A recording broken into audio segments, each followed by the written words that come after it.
தைவானை சுற்றி வளைத்து விட்டார்கள் சீனா அப்படிங்கிற ஒரு செய்தி காட்டுத்தீ மாதிரி பரவுது. தைவான் சொல்கிறாங்க, ஏய் அப்படி ஒன்றும் நடக்கலப்பா, இதை பரப்பி விட்டதே யாருன்னு தெரியும் எங்களுக்கு அப்படின்னு சொல்லி சீனாவை கை காண்பிக்கிறாங்க. சீனாவை தைவான் மட்டும்தான் கை காண்பிக்கிறாங்களா அப்படின்னு கேட்டால் இல்லை. அமெரிக்கா பெரிய ஒரு போடு போடுறாங்க. நிறைய ஆர்டிஃபிஷியல் இன்டெலிஜென்ஸ்க்கான போட் ஆக்டிவேட் ஆகுது. அப்படி ஆக்டிவேட் ஆனோடனே சார்லி அவர்கள் கொல்லப்படுறாரு. அப்படி கொல்லப்பட்டதுக்கு பின்னாடி அமெரிக்காவில் இருக்கக்கூடிய சில அரசியலும் தான் காரணம். அமெரிக்காவில் ஒரு உள்நாட்டு பிரச்சனை, ஒரு உள்நாட்டு போரை தூண்டுவதற்கான வேலையை 2 நாடுகள் சேர்ந்து செஞ்சாங்க. ஒன்று சீனா, இன்னொன்று ரஷ்யா. 2 நாடுகளுடைய போட்ஸ், அங்கே இருக்கக்கூடிய ஏகப்பட்ட மிஸ்இன்ஃபர்மேஷன் அமெரிக்கா எல்லாத்தையுமே தவிடுபொடியாக்கி இருக்கிறது அப்படின்னு சொன்னாங்க. பட் உண்மையிலேயே சார்லி அவர்கள் இறந்ததும் அதற்கு பின்னாடி யார் கொலையாளி அப்படிங்கிறதுக்கான ஒரு புகைப்படத்தையும் வெளியிட்டிருக்கிறார்கள். மர்மங்கள் நிறையவே இருக்குது. ஏகப்பட்ட பேர் சார்லி அவர்களுடைய மறைவுக்கு அவங்களுடைய கண்டனங்களை தெரிவித்து வருகிறார்கள். சொல்லப்போனால் இது ஒரு அமெரிக்காவுக்கு எதிரான யுத்தம் அப்படின்னும் சொல்லப்பட்டு வருகிறது. இது மட்டும் இல்லாமல் ஏகப்பட்ட செய்திகள் இருக்குது. எல்லாத்தையுமே பார்க்க போகிறோம். நான் உங்கள் விக்கி, இது உங்கள் தமிழ் விதை. ஷார்ட்டாக கொஞ்சம் செய்திகள். முதல் செய்தியாக நம்ம பார்க்க வேண்டியது என்ன அப்படின்னு கேட்டால் F-35 தான். திருவனந்தபுரத்தில் வந்து நின்றுச்சு. இப்போ அந்த F-35 அப்படின்னு கேட்டால் ஆமாம். இது இப்போ எங்கே போக போகுது அப்படின்னு கேட்டிங்கன்னா சிங்கப்பூருக்கு போக போகுதான். இந்த F-35 முதல் சிங்கப்பூரினுடைய F-35 ஜெட் அப்படிங்கிறது 2026க்குள்ளே நாங்கள் டெலிவரி பண்ணிடுவோம் அப்படிங்கிற அந்த ஒரு உறுதியை கொடுத்திருக்கிறார்கள். சிங்கப்பூரும் அதற்கு நாங்கள் வெயிட்டிங் அப்படின்னு சொல்லியிருக்காங்க. அப்போ இந்த F-35 விமானத்தினுடைய கிரேஸ் அப்படிங்கிறது பல நாடுகளிலும் இருக்கான்னு கேட்டால் இருக்குது. பட் ஓவராலாக பார்க்கும்போது F-35 அப்படிங்கிறது ஒரு ஃபெயிலியர் மாடலாக இப்போதும் அறியப்பட்டு வருகிறது என்பது குறிப்பிடத்தக்கது. அடுத்ததாக ரஷ்யாவும் பெலாரஸும் தான். ஏப்பா ரஷ்யா, போலந்து மேலே ஏதோ ட்ரோனை விட்டியாமாப்பா, எல்லாரும் அலறிட்டு இருக்காங்க, நீ பாட்டுக்கு என்ன பெலாரஸ் கூட சேர்ந்து அடுத்ததாக ராணுவ பயிற்சியில் ஈடுபட்டு இருக்கேன்னு கேட்டால் அதெல்லாம் எங்களுக்கு பிரச்சனையே கிடையாதுங்க. போலந்து மேலே ட்ரோன் விட்டது நாங்களே கிடையாது, அது வேற யாரோ, எங்கள் மேலே கொண்டு ஏன் இப்படி ஏறிட்டு இருக்கீங்க அப்படின்னு சொல்லி இப்போ ரஷ்யாவும் பெலாரஸும் சேர்ந்து இப்போ ஒரு மிலிட்ரி ட்ரில்ல ஈடுபட்டு இருக்காங்க. பட் இந்த பிரச்சனை எப்படி வருது அப்படின்னு கேட்டிங்கன்னா, இந்த மிலிட்ரி ட்ரில் நடக்கக்கூடிய ஏரியா நேட்டோ நாடுகளுடைய பார்டர். ஸோ நேட்டோ உறுப்பு நாட்டினுடைய ஒரு பார்டரில் வச்சு இந்த மிலிட்ரி ட்ரில் ஆல்ரெடி நடக்குது. அது இல்லாமல் நேட்டோ நாட்டினுடைய ஒரு வான்பரப்பில் ரஷ்யாவினுடைய ட்ரோன் போகுது, அதை சுட்டு வீழ்த்துகிறார்கள். ரஷ்யா அதை பற்றி கேர் பண்ணிக்கிடவே மாட்டுக்காங்க அப்படின்னு சொல்லும்போது நேட்டோவை சும்மா சொரிஞ்சு பார்த்துட்டு இருக்காங்க ரஷ்யா. வா வந்து பாரு, அதான் நான் ட்ரோனை விட்டுட்டேன்ல, அடிச்சு பாரு.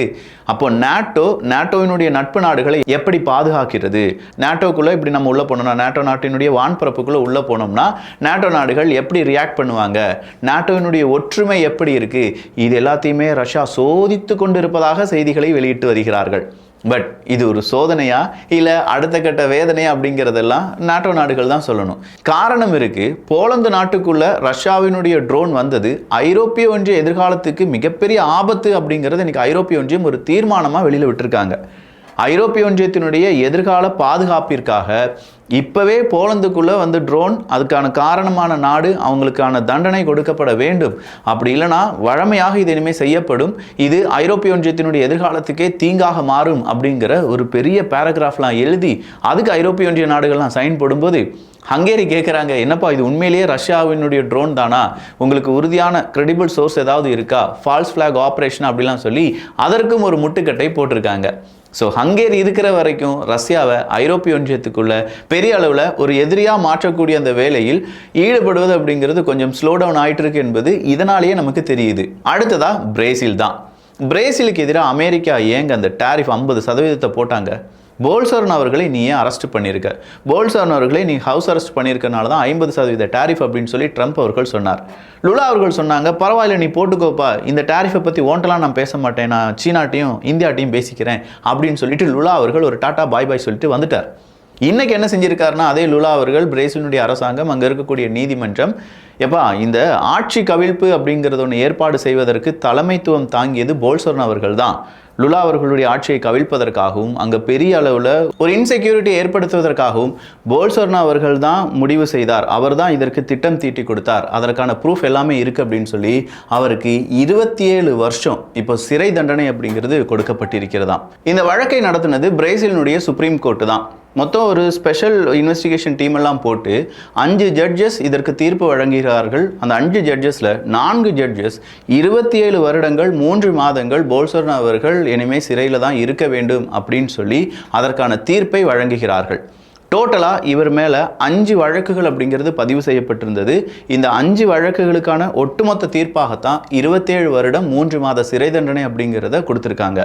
கண்டிப்பாக இந்த ஒரு தீர்ப்பு இன்னைக்கு வெளியாகி இருக்கு பார்த்தீங்களா, நாளைக்கு அமெரிக்கா இதை பற்றி பெரிய உரண்டை இழுக்கிறதுக்கோ இல்லை பிரேசிலுக்கு எதிராக அடுத்த பொருளாதார தடையை போடுறோம், பிரேசிலுக்கு எதிராக நாங்கள் மீண்டும் டேரிஃபை உயர்த்துகிறோம் அப்படின்னு சொல்கிறதுக்கான நிறையவே வாய்ப்புகள் இருக்குது. கொஞ்சம் அதை உன்னிப்பாக கவனிச்சுக்கோங்க.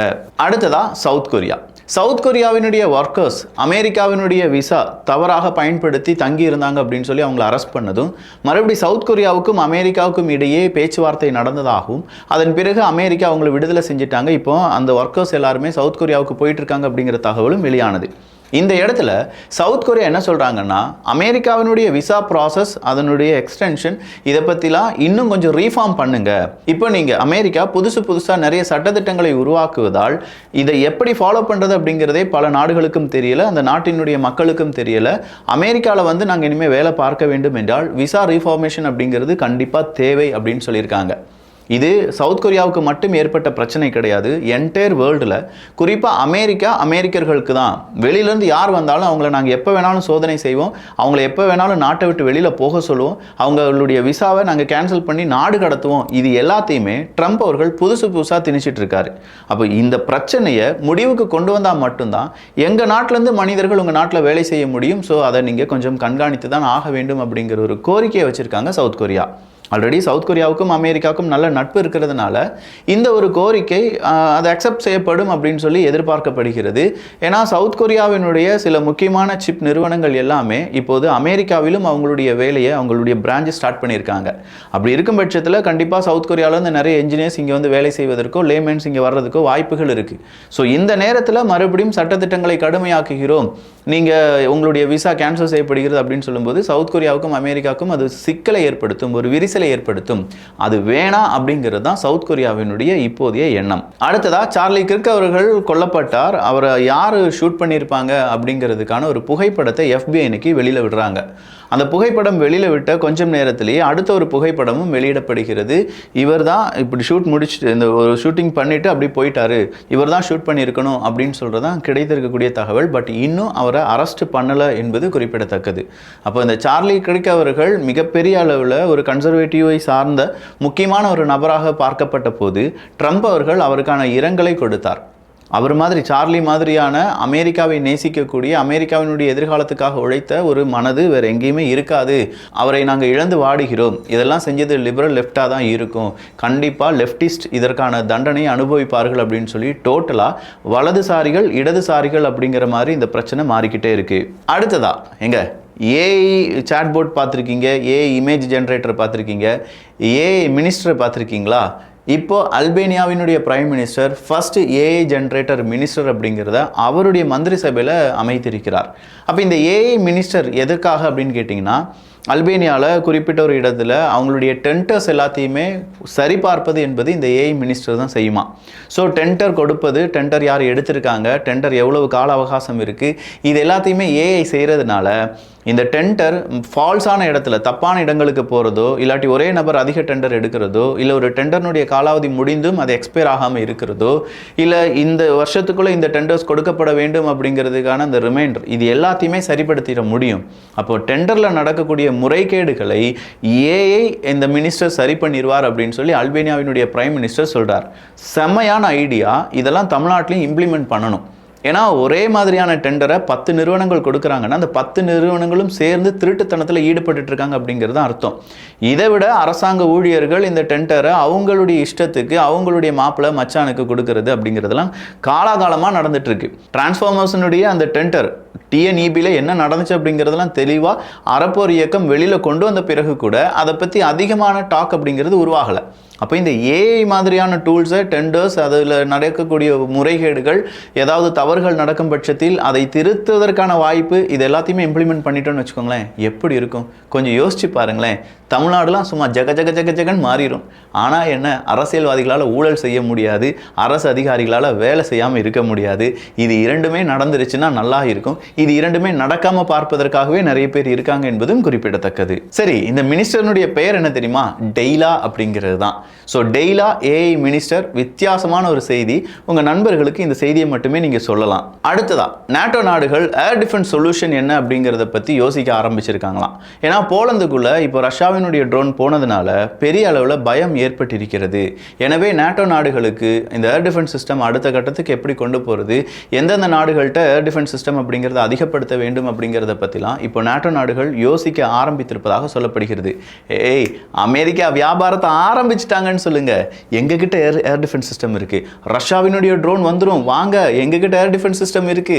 செமையான ஐடியா ஜி. நேபாளத்தில் ஏற்பட்ட ஜென்னிசெட் கலவரம் அப்படிங்கிறதுல டோட்டலாக உயிரிழந்தவர்களுடைய எண்ணிக்கை 34.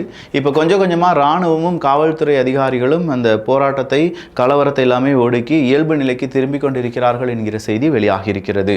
நேபாளத்தின் அரசாங்கத்தில் மிகப்பெரிய அளவில் அரசியல்வாதிகள் பயப்படக்கூடிய நிலைமை உருவாகி இருப்பதாகவும், இனி வரக்கூடிய அரசாங்கம் நேபாள மக்களுக்காக இருக்கக்கூடிய ஒரு அரசாங்கமாக இருக்கும் அப்படிங்கிற நம்பிக்கையும் பல நபர்கள் தெரிவித்திருக்கிறார்கள்.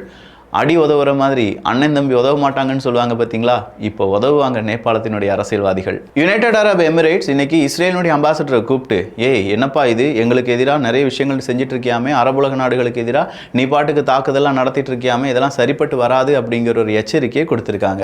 இன்னைக்கு கத்தார் ஐநா சபையினுடைய செக்யூரிட்டி கவுன்சிலுக்கு ஒரு பாராட்டையும், நாங்கள் உங்களுக்கு நிறைய நன்றி கடன் பட்டிருக்கோம் அப்படின்னு சொல்லியிருக்காங்க. காரணம் என்ன அப்படின்னு கேட்டால், இஸ்ரேல் நடத்தின தாக்குதலுக்கு ஐநா சபையினுடைய பாதுகாப்பு கவுன்சில் அவங்களுடைய எச்சரிக்கையும் கண்டனத்தையும் தெரிவித்திருந்தார்கள்.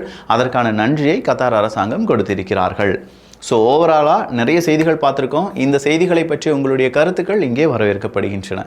எல்லோரும் தமிழ் விதையில் இணைந்திருங்கள். நல்லதை பகிர்ந்து நல்ல சமுதாயத்தை உருவாக்குவோம். நன்றி, வணக்கம்.